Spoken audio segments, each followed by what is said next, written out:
하나님께서 우리에게 주는 말씀은 신약 성경 중에 요한복음 3장 16절 말씀입니다. 신약 성경 145면에 있는 요한복음 3장 16절, 제가 한 절 읽고 여러분 다 같이 한 절을 읽도록 하겠습니다. 요한복음 3장 16절, 이 계시의 말씀을 봉독할 때 살아계신 하나님의 음성을 들으실 수 있기를 바랍니다. 하나님이 세상을 이처럼 사랑하사 독생자를 주셨으니 이는 그를 믿는 자마다 멸망하지 않고 영생을 얻게 하려 하심이라. 다 같이 읽습니다. 하나님이 세상을 이처럼 사랑하사 독생자를 주셨으니 이는 그를 믿는 자마다 멸망하지 않고 영생을 얻게 하려 하심이라. 아멘. 영어 격언에 No news, good news라는 말이 있습니다. 무소식이 희소식이다. 그만큼 우리가 듣는 소식들은 good news보다는 bad news가 많다는 거죠. 연락이 없으시던 부모님이 전화를 하셨는데 몸이 안 좋으시다는 이야기입니다. 학교를 간 아이들, 학교에서 전화가 오면 가슴이 철렁합니다. 대개는 안 좋은 소식입니다. 성도들 간에 오래간만에 전화가 오면 이러저러한 문제가 있다는 이야기를 또 듣습니다. 우리가 듣는 소식들이 그렇게 반갑고 즐거운 소식들이 아니에요. 신문을 통해서 듣는 소식들은 더합니다. 총기 사고, 재난, 전쟁. 참 하루라도 이런 소식을 안 듣고 살면 정말 행복할 것 같은 그러한 느낌입니다. 하지만 우리가 이 세상에서 그 모든 소식에 귀를 막고 지내더라도 이 한 가지 소식에만은 귀를 열어놔야 돼요. 이 소식은 죽어가는 자를 살리는 소식입니다. 절망뿐인 인생에게 희망을 주는 소식입니다. 영원히 망할 수밖에 없는 존재를 구원하고 행복하게 만들어주는 소식입니다. 바로 기독교의 복음, 굿뉴스입니다. 근데 기독교의 복음을 헬라어로는 유앙겔리온이라 그래요. 이 유앙겔리온은 어떤 뜻이냐면 이제 로마 시대에는 전쟁을 하게 되잖아요. 그럼 전쟁에서 이겼다라고 하면 그 전령이 도시로다가 뛰어오든지 말을 타고 오든지 열심히 이렇게 달려옵니다. 그래서 광장에 시민들을 모아놓고서 우리가 전쟁에서 이겼다 하고 선포를 해요.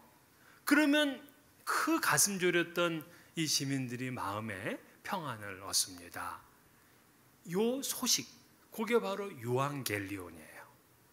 이 말이 기독교로 오게 되면서 구원의 소식, 영생의 소식인 복음이 된 겁니다. 그러면 우리가 들어야 될 구원의 소식, 복음이 무엇인가? 오늘 본문 요한복음 3장 16절 너무나 잘 알죠? 성경 가운데서 복음을 설명하는 가장 요약이 잘 된 복음이라고 할 수가 있어요. 아마 어릴 때부터 신앙생활을 한 분이라면 이 본문은 다 외우고 있습니다. 그래서 이 본문을 복음 중에 복음, 복음의 핵심, 복음의 정수, 구약과 신약 66권 성경의 요약, 이런 말로다가 이 요한복음 3장 16절을 이야기를 해요. 이 타이틀에 걸맞게 이 구절 속에 보게 되면 신학의 중요한 이론들이 들어가 있어요. 신론, 인간론, 기독론, 구원론, 종말론, 이런 것들이 이 한 구절 속에 다 들어가 있어요.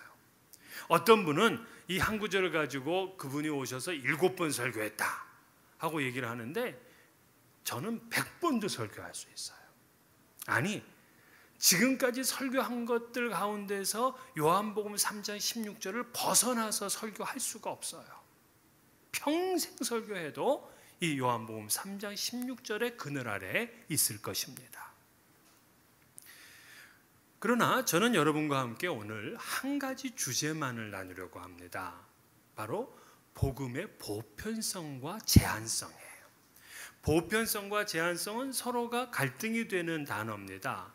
보편적이라는 것은 모든 사람에게 차별이 없이 다 열려져 있다 이런 뜻이고, 제한적이라는 것은 이것이 구별되고 차별이 있다는 뜻이에요. 그렇습니다. 복음은 이렇게 서로 갈등적인 요소를 가지고 있어요. 이것이 바로 기독교 복음의 핵심인 것입니다. 자, 먼저 복음의 보편성에 대해서 말씀을 드리면, 기독교의 복음은요, 제한된 사람을 위한 것이 아니라 모든 사람을 위합니다. 오늘 본문에 보면 하나님이 세상을 이처럼 사랑하사 그랬어요. 여기서 이 세상이라는 것은 정해진 구별된 것이 아니고 국가와 민족과 인종과 성별과 신분을 구별하지 않는 하나님의 보편적인 사랑을 말하고 있어요. 물론 유대인들에게는 이런 보편적인 사랑의 그 이론이 없어요. 그들은 자신들만 구별됐다, 자신들만 선택됐다 하는 선민 사상이 있어요. 이것을 chosen people이라고 그러잖아요. 그래서 어떤 분이 그러더라고요. 대한민국 사람도 chosen people이래. 왜 그런가 했더니, 대한민국 이전의 국호가 조선인데 chosen을 우리말로 읽으면 초선이래네요. 그러니까 이미 한국 사람은 택한 백성, 선민이다 이렇게 말을 해요. 그러나 복음의 보편성은 이거를 거부하는 거예요. 구원의 복음, 생명의 복음은 어느 민족이냐, 어느 국가냐, 어느 혈통이냐 이거를 중시하지 않습니다. 예수님께서 그랬어요. 너희는 가서 모든 민족을 제자로 삼아라. 또 너희는 온 천하에 다니며 만민에게 복음을 전하라. 즉 복음을 들어야 될 대상은 가난하거나 부자거나 또 남자나 여자, 도덕군자나 사형수나 지식인이나 무식한 사람이나 현숙한 여인이나 거리의 여인이나 모두를 포함해요. 차별이 없습니다. 복음의 대상에서 빠져야 될 사람이 이 지구상에 하나도 없다는 얘기예요. 이것이 바로 복음의 보편성입니다. 이 복음의 보편성이라는 말 속에 세 가지 의미가 담겨져 있는데요. 첫째는 복음의 보편성은 하나님의 사랑을 전제하고 있어요. 즉 복음의 보편성이라는 것은 하나님께서 어느 민족, 어느 국가, 어느 사람이든지 모든 걸 초월해서 사랑하신다 하는 사랑의 보편성에 대한 이야기예요. 성경은 인간이 죄로 인해 죽을 수밖에 없다고 합니다. 그런데 심판자이신 하나님께서 그 인간을 사랑하셨어요. 그 사랑은 어떤 것도 끊을 수 없다고 했습니다. 그러므로 주님의 사랑은 우리가 멸망하지 않도록 하고 우리를 영생을 얻도록 만드는 그러한 힘이에요. 여러분은 누군가에게 진심으로 사랑을 받아보셨습니까? 여러분은 지금 누군가에게 진심으로 사랑을 받고 있습니까? 자기 자신이 사랑을 받는 존재라는 것을 아는 것보다 더 좋은 소식이 사실 없어요. 이 솔로몬은 자기 와이프가 700명이었고요. 첩이 300명이었어요. 부러워도 할 수 없어요. 처첩이 1000명이면 이거 어마어마한 겁니다. 그런데 그 여인 중에서 솔로몬이 누구를 사랑했느냐? 술람미라는 여인을 사랑했어요. 그러니까 술람미는 그 어떤 아내 첩보다도 더 큰 기쁨을 누려요. 왕의 사랑을 입었는데 왕의 사랑을 입기만 하면 그녀의 모든 게 바뀝니다.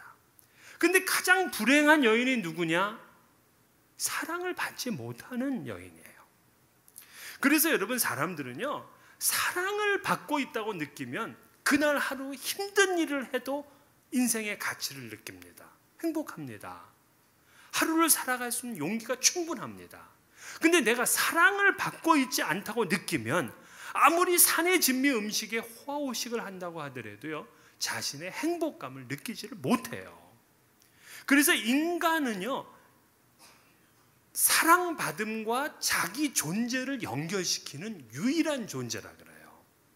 동물들은 그게 없어요. 뭐 강아지가 사랑을 받지 못한다 그래가지고 비관해가지고 그냥 낭떠러지에 갈려가서 나 하직할래?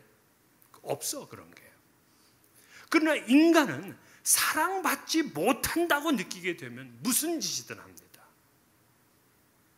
그래서 인간은 사랑을 받고 싶어 해요. 부모가 아무리 많은 투자를 해도요, 자식이 나중에는 부모에게 따집니다. 엄마 아빠가 내게 해준 게 뭐 있냐고. 아니 그렇게 돈 들여가지고서 공부시키고 악기를 배우게 하고 운동을 시켜놨더니 나중에 커서 한다는 말이 아빠 엄마가 내게 해준 게 뭡니까? 왜 그래요? 사랑을 느끼질 못했어요. 그래서 우리 아이가 인정받는 아이가 되려면 정말 사랑을 줘야 돼요. 이 세상에 살아가는 많은 사람들이 자신이 사랑받는 존재라는 것을 믿지 못하고 삽니다. 그래서 하루하루가 재미가 없어요. 우울합니다. 의욕이 없습니다. 불행합니다. 그런데 오늘 말씀은 어떻게 시작해요? 하나님이 세상을 이처럼 사랑하사. 여기서 세상이라는 단어 속에 여러분 이름을 한번 넣어보세요. 하나님이 경수를 이렇게 사랑하사. 하나님이 누구신데?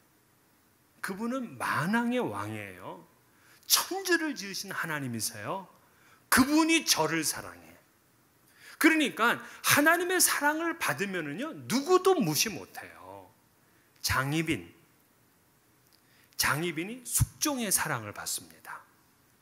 숙종의 사랑을 받으니까 그 쟁쟁했던 정승들, 공부 많이 한 사람들이거든요.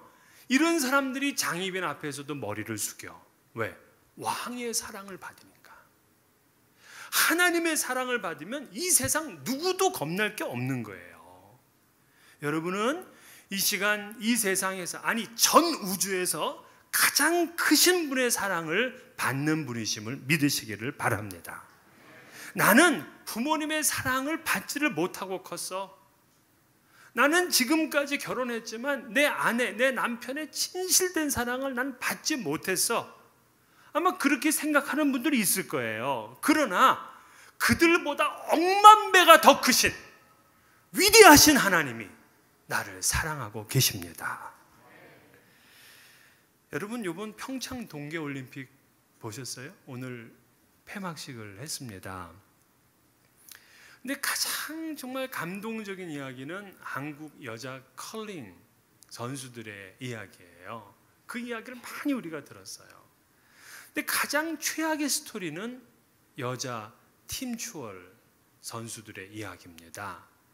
이번에 저도 뭐 팀추얼이라는 걸 알았는데 이 세 명이 서로 경주를 해가지고 세 명이 한 팀에 대해서 경주를 해서 제일 마지막에 들어온 사람의 기록으로다가 승패를 나누더라고요.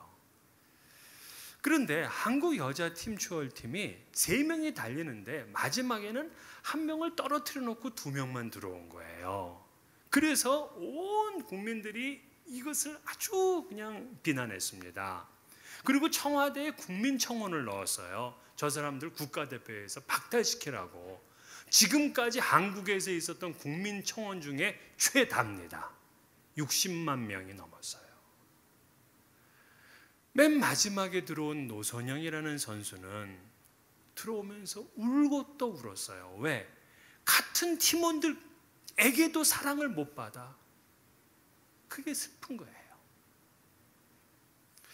근데 저는 그 장본인인 김보름 선수도 안타깝더라고요. 얼굴이 너무 예뻐요.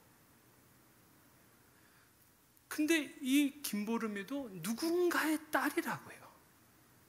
국가대표로 나왔지만 국민들의 사랑을 받지 못해.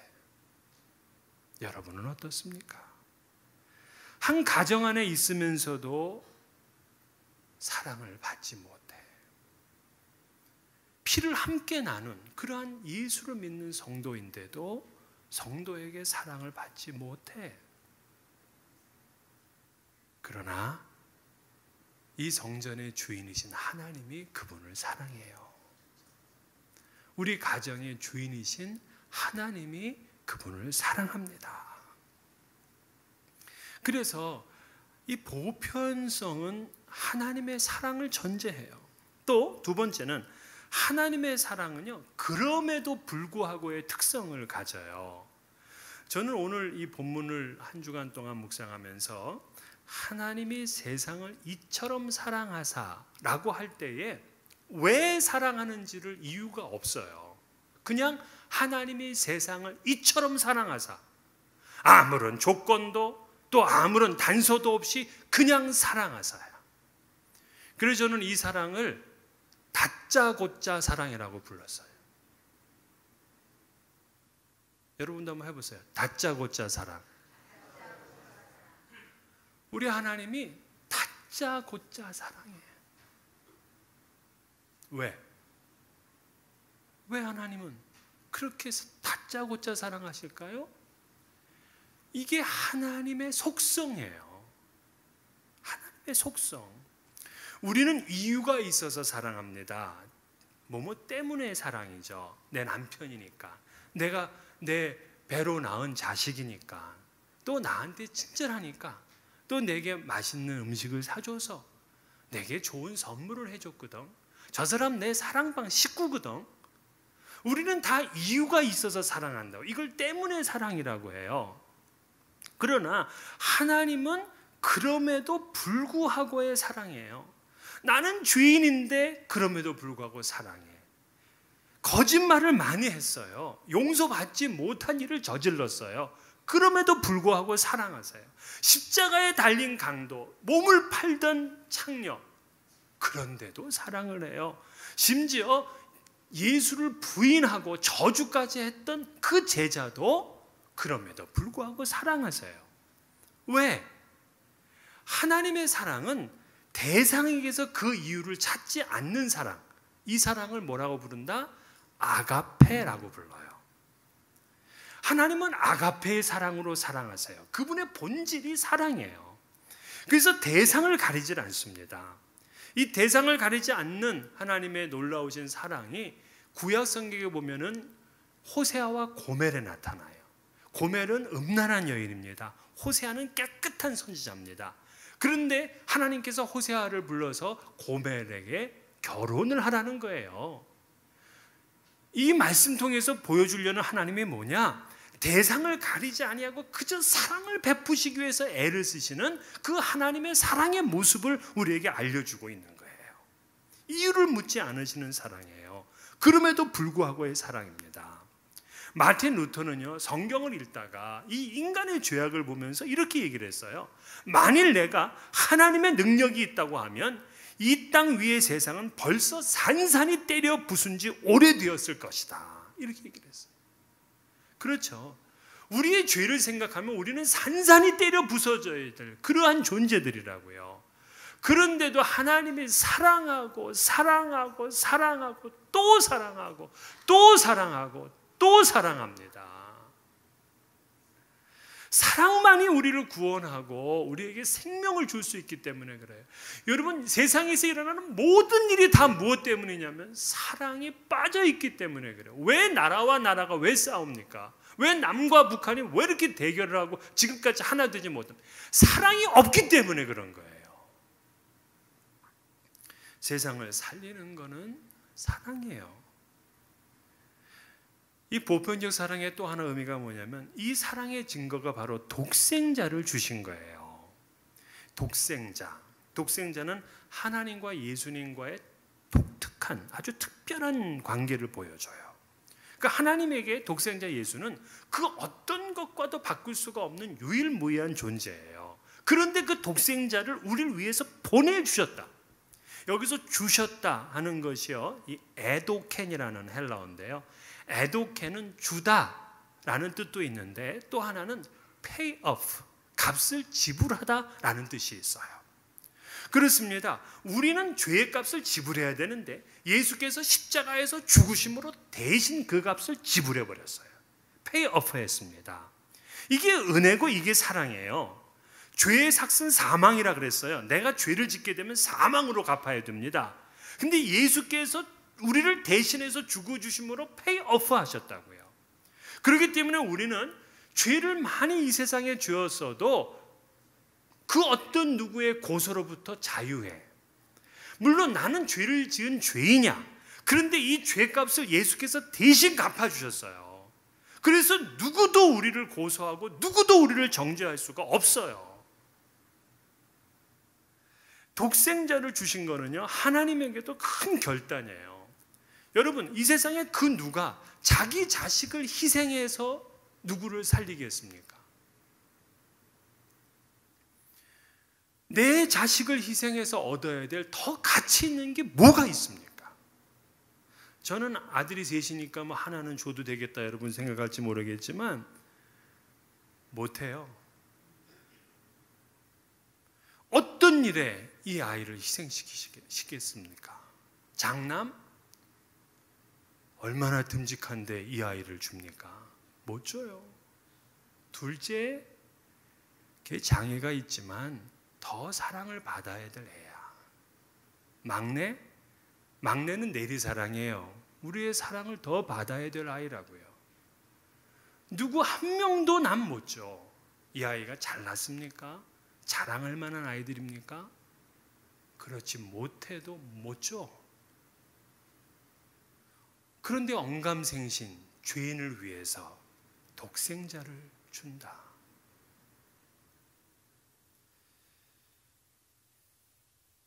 이거 상상할 수 없는 이야기예요. 하나님은 죄인된 여러분을 위해서 하나밖에 없는 독생자를 주셨어요. 에릭 프롬은 그의 유명한 사랑의 기술이라는 책에서 사랑은 5가지로 정의될 수 있다 그랬어요. 사랑은 상대방을 존중하는 것이다. 사랑은 이해하는 것이다. 돌보는 것이다. 책임을 지는 것이다. 희생하는 것이다. 이렇게 얘기를 했어요. 근데 하나님은 우리를 그렇게 사랑하셨어요. 하나님은 우리를 존중하시고 이해하시고 돌보시고 책임지시고 희생을 하셨어요. 그래서 바울 사도는 이걸 로마서 5장 8절에서 우리가 아직 죄인 되었을 때에 그리스도께서 우리를 위하여 죽으심으로 하나님께서 우리에게 대한 자기의 사랑을 확증하셨느니라 이렇게 선포를 했다고요. 이게 하나님의 사랑이에요. 보편성입니다. 이 세상 사람들을 모두 다 사랑하셔서 독생자를 주셨다. 이게 바로 복음의 보편성이에요. 그런데 복음의 두 번째 핵심이 있는데 바로 복음의 제한성입니다. 하나님께서 독생자 예수를 보내신 이유는 우리로 무엇을 얻게 하시는 거다? 영생을 얻게 하려 함이라 그랬어요. 영생을. 이는 그를 믿는 자마다 멸망하지 않고 영생을 얻게 하려 하심이라. 하나님께서 우리를 향해서 어떤 뜻을 가지고 계시느냐 하면 우리가 영원한 생명을 얻는 것이 하나님의 뜻이에요. 이게 하나님의 관심이고 하나님의 의지예요. 그렇잖아요. 죽어야 될 사람, 죽음 앞에 있는 사람에게 가장 필요한 것은 뭐 멋진 집이 아니고 뭐 맛있는 음식이 아니잖아요. 그에게 필요한 것은 다시 사는 거예요. 생명입니다. 죽어야 될 인생에게 가장 필요한 것은 영생인 거예요. 그런데 이 영생이 하나님의 뜻이에요. 그래서 독생자를 우리에게 보내주셨고 그를 통해서 영원히 죽을 인생이 영생을 얻게 된 겁니다. 이게 복음이에요. 그래서 영생은 그 어떤 것과도 바꿀 수가 없어요. 마태복음 13장에 보면은 밭에 감추인 보화를 이 농부가 사기 위해서 어떻게 합니까? 자기의 모든 소유를 다 팝니다. 그만큼 영생, 천국은 우리의 모든 걸 다 털어서라도 얻어야 될 위대한 가치인 거예요. 그게 바로 영생입니다. 그런데 이 제한성이라는 게 뭐냐면 영생의 열쇠는 믿음에 있다는 사실이에요. 믿음. 누가 멸망하지 않고 영생을 얻는다 그랬어요? 그를 믿는 자마다 whoever believes in him 그랬습니다. 즉 영생의 키는 belief, 믿음이에요. 믿음으로 영원히 산다. 근데 이게 믿기가 어려운 거예요. 이게 이해가 안 되는 겁니다. 그리스도를 믿기만 하면 영원히 산다니. 이 말 속에 복음의 제한성이 들어가 있어요. 하나님은 모든 인류가 구원받기를 원하는데 오직 믿어야지만 영생을 주셔. 한계를 정하셨어요. 그럼 믿지 않는 자는 어떻게 돼요? 멸망한다 그랬어요. 그가 아무리 사회적으로 성공을 하고 업적을 남겼더라도 그분께는 죄송한 이야기지만 예수 그리스도를 믿지 않으면 결국 망하고 마는 거예요. 세상을 비관하다가 그냥 막 자기 마음대로 살다가 죽어서 망했다. 그러면 좀 나아. 근데 그렇게 착하고 그렇게 좋은 일 많이 하고 그랬는데 그분의 끝이 멸망이야. 이거 얼마나 안타까운 일입니까? 그래서 제가 이 팁을 하나 드리면 망할 사람들은 미리 막 사세요. 그게 덜 억울해. 그게 지혜예요. 그런데 예수 안에 있으면은요 결코 망하지 않습니다. 바울 사도는 우리가 사방으로 우겨쌈을 당하여도 쌓이지 아니하며 답답한 일을 당하여도 낙심하지 아니하며 박해를 받아도 버림받지 아니하며 거꾸로 뜨림을 당하여도 망하지 않는다 그랬어요. 그렇습니다. 그리스도를 믿는 성도는요 세상이 다 버려도 그는 버려지질 않아요. 세상이 다 망해도 그는 망하지 않습니다. 아멘. 본문에서 이 멸망을 헬라어로는 아포룸이라 그래요. 아포룸이. 이 아포룸이는 to bring to naught예요. 그러니까 제로가 되는 거예요. 제로. 무가 되는 거예요. 그러니까 예수가 없으면은 아포룸이 그냥 없는 게 돼버려요. 가치가 없어요. 예수 없는 인생은 이렇게 가치가 없는 거예요. 그래서 반드시 예수를 믿어야 돼요. 어떤 분들은 이 복음의 제한성을 잘 안 받아들여요. 왜냐하면 하나님은 사랑이시라며. 그러면 하나님의 사랑이니까 하나님은 모든 인류를 다 구원하실 거야 하고 낙관적인 구원론을 가지고 있어요. 그런데 복음 중에 복음이라고 하는 오늘 이 본문에서는 믿지 않는 자는 멸망할 것을 분명하게 알려주고 있습니다. 이게 복음의 제한성이에요. 복음의 능력은 믿는 자에게만 제한되어 나타납니다. 이게 복음의 핵심이에요. 하나님은 이 세상 사람들을 다 사랑하시는 보편적인 사랑을 하지만 모두 다 영생을 얻는 게 아니에요. 오직 믿음이라는 여과기를 통과한 자만이 영생을 얻어요. 이게 복음의 제한성이에요. 그러면 우리 여기서 질문이 있어. 아니 하나님이 세상을 사랑하시면 그저 다 영생 얻게 하지 왜 꼭 믿음이라는 어떤 그냥 제한점을 두었을까? 여러분 이 질문은 굉장히 중요해요. 우리가 창세기로 돌아가 봅시다. 창세기에 보면은 하나님이 인간을 엄청 축복하세요. 다스리라, 정복하라, 생육하라, 번성하라 하면서 인간을 계속해서 복을 주세요. 그리고는 기쁘게 살라 해서 에덴이라는 기쁨이라는 뜻의 에덴 동산에 사람을 두었어요. 그리고 영원히 살 수 있게 했습니다. 생명나무 열매를 먹고서. 그런데 거기에 딱 한 가지 선악을 알게 하는 나무를 두고 이것만은 먹지 말라 그랬어요. 이것만은. 왜? 그거 없었으면은 진짜 행복하게 살걸. 이 선악을 아는 이 나무를 둔 이유는 하나님과 인간의 존재를 규정하기 위해서예요. 만약에 선악을 아는 나무가 없으면요, 인간은 영원히 마음껏 삽니다. 그럼 하나님과 뭐가 다를까요? 하나님은 그걸 가르쳐 주었어. 너희가 하나님의 형상으로 지어졌지만 너가 하나님은 아니야.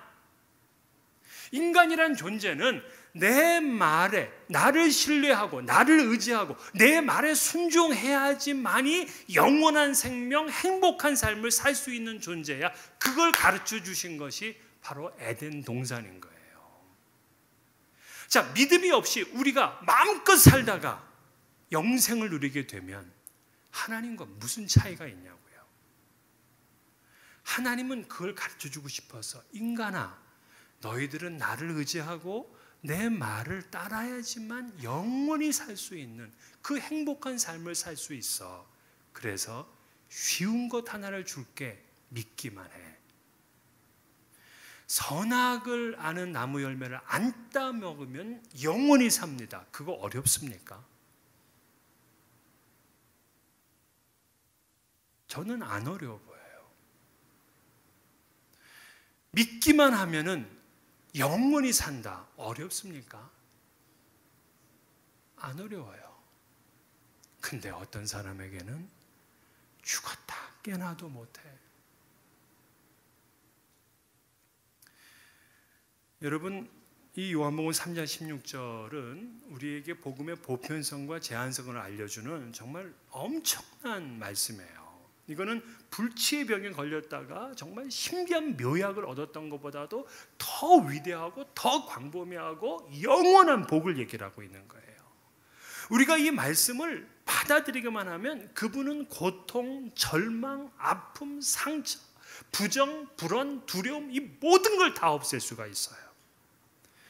이 말씀 속에 영생의 기쁨이 있음을 여러분 믿으셔야 됩니다.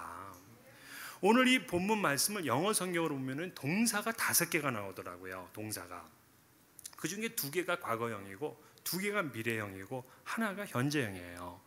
과거형 2개는 하나님이 세상을 사랑하셨다 loved로 되어 있어요. 그리고 독생자를 주셨다 gave 과거형으로 되어 있어요. 그리고 멸망치 않을 것이다 shall not perish 미래형으로 되어 있고요. 영생을 얻는다 shall have eternal life 미래형으로 되어 있어요. 근데 딱 한 가지가 현재형이에요. whoever believes in him이에요. 그러니까 하나님이 사랑해서 독생자를 주신 거 과거예요. 우리가 멸망하지 않고 영생을 얻는 거 미래예요. 그러나 믿음은 현재형이야. 믿음은 현재형. 혹시 여러분의 믿음이 과거형인 분 있으십니까? 그건 안 돼. 혹시 여러분의 믿음을 미래형으로 두고 계신 분 있습니까? 그거 역시 안 돼요. 믿음은 현재형이어야 돼요. 그렇기 때문에 훗날의 일도 아니고 과거에 있었던 일도 아니고 지금 우리의 몫이 바로 믿음인 거예요. 지금 믿으셔야 돼요. 믿음이 과거가 되고 믿음이 미래가 되어서는 안 됩니다. 믿는다는 거는요, 하나님의 사랑을 받아들이는 거거든요. 여러분, 하나님의 사랑을 받아들이세요. 그리고 그 사랑의 증거인 예수 그리스도를 영접하는 것입니다. 그러면 결코 망하지 않고요, 영원히 삽니다. 이러한 새 생명의 기쁨과 영원한 생명의 환희가 여러분의 삶에 넘쳐나시기를 주의 이름으로 축원합니다.